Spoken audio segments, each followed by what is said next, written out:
Hello. Okay. Recording. There.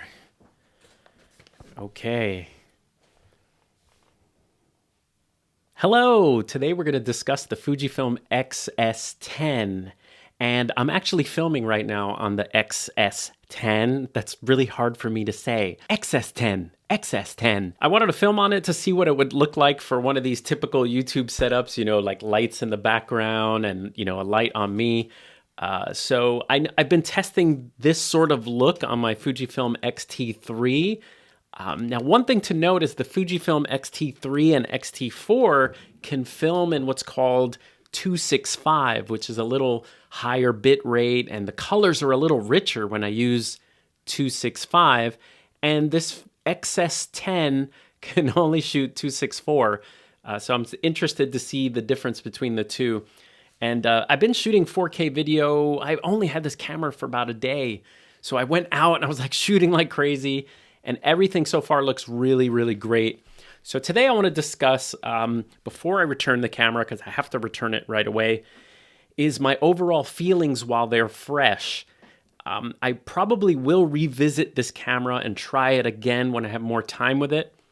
But this is all, I wrote down some feelings, some thoughts, and some actual facts that we could discuss if you're thinking about getting this camera. All right, the first thing to be made aware of, if you don't know, is this seems to be a brand new kind of look and line for Fujifilm. So most of the Fujifilm cameras, and what a lot of Fuji fans like myself love the cameras, is for their vintagey old film camera look, like this X-T3.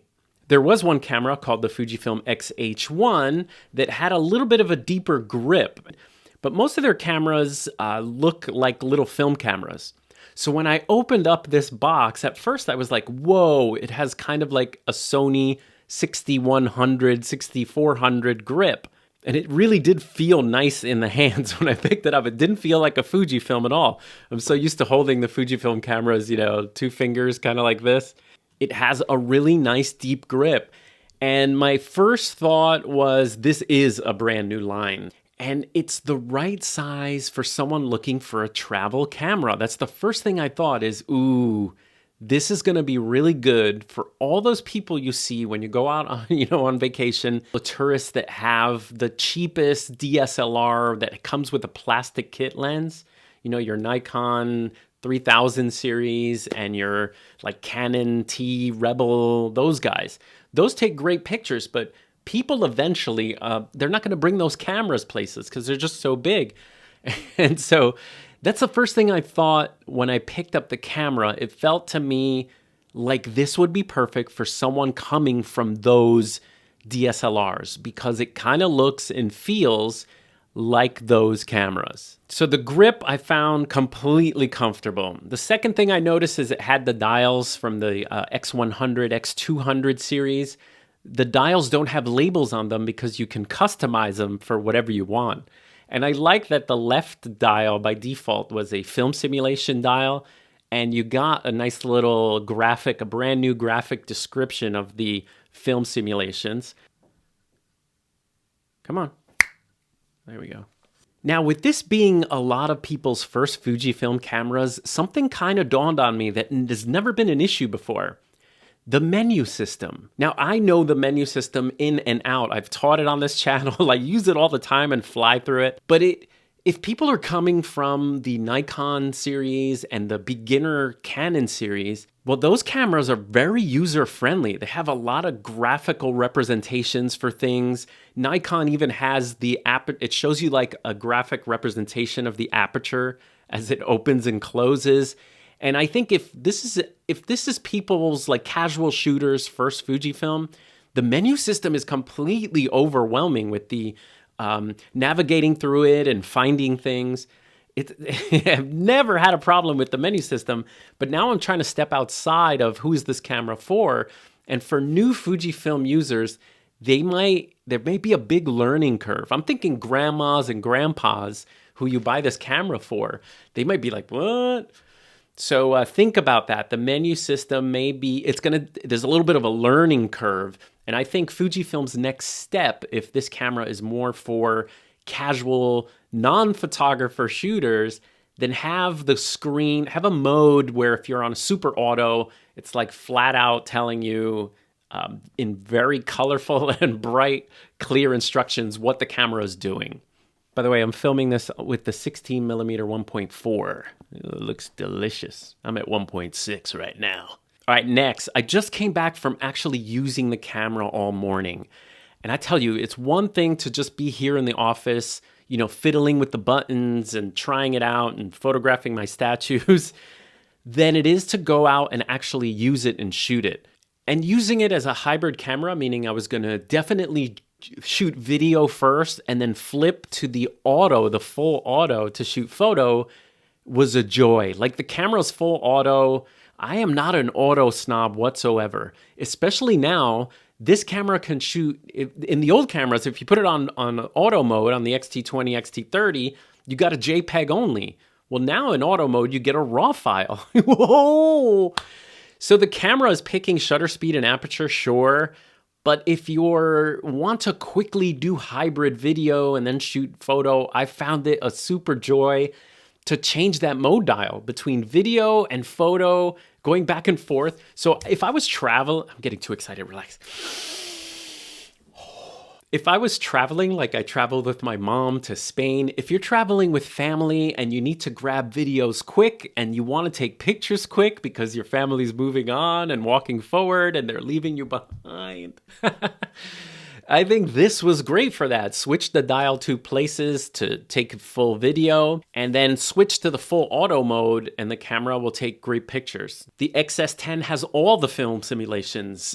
There's nothing missing, like there's no acros taken out, or it has them all. Flip out screen, I can see myself right now. I could see an eye following me. If you're filming yourself, duh. Headphone jack was put in a nice place, like above the screen, as opposed to these other camera companies that plug in the microphone in front of the screen. That makes no sense. The tally light is a little toned down compared to like the X-T3 and X-T4. I don't know about the X-T4, but the X-T3's tally light is like, nyeh. Now, I already know a lot of you are probably going to ask, should I get the Fujifilm X-T3? Should I get an X-T4? Should I get an X-T30? There's going to be a lot of comparisons to this camera, and the answer is very tricky because everyone's needs are different. And I think those are their own videos to explain which one you should get. The quick answer is that don't think of this as being a competition to the X-T30. It is a competition, though, to the X-T4. If you wanted an X-T4, this has most of what that has. You have a couple of trade-offs, like the battery life, and there are no 2 card slots. But the IBIS on this, you have the flip-out screen. This is a... So I think that that's a good argument, X-T4 versus this X-S10. Why didn't they call it the X-T40? Man! Oh, yeah, the dials are different. Oh, my gosh. The big selling point is it's small and it has IBIS. That's the second huge point I'm going to make, that the IBIS blew me away on this camera. Walking, driving, walking and talking, stopping and talking, just shooting handheld still life. The camera barely moves. And if you really needed it to be super, still, you can do even more in post. But with the digital stabilization, man, I found it a really useful hybrid camera. I was blown away by the IBIS. All right, so let me hit up my negatives right away because I know you like negatives. And I really couldn't find like something that really was a hang up, like something that was huge. So I'm going to give you my number one nitpick with the camera that just became a negative from using it over and over and over again and realizing it was a problem. And it was the on-off switch. Now, this could be a problem because of the muscle memory that I use on the other Fujifilm cameras, but the X-S10's power button is really tough to turn on and shut off, and it's hard to know if the camera is on or off, like which one is it pointing to? So you'll know if you hold the camera and try it what I'm talking about. I even handed it to my wife, and I'm like, is this power button, is it just me? And she had to use her nail to get it on or off. So I would say that that is the number one complaint I have. And the other things are, I would consider not negatives, but trade-offs for keeping the cost of this camera down. So trade-off number one is you don't get the new battery that's in the X-T4. Trade-off number two is that there's only one card slot, so I really wouldn't use this if you were, trying to photograph weddings with it. So that's a little bit of a trade-off. Almost out of battery too. Hurry up. And I would say the third is you kind of have to get over the Fujifilm, those of you that are in love with the film look cameras, that this is not that. The only things is I'm going to have to test the camera more. This is a pre-production model, and also I haven't had a lot of time with it, but I would love to see how it does with autofocus, how it does in continuous shooting. But man, it's a nice little camera. And I may even pick one up. All right, I'll see you guys next time.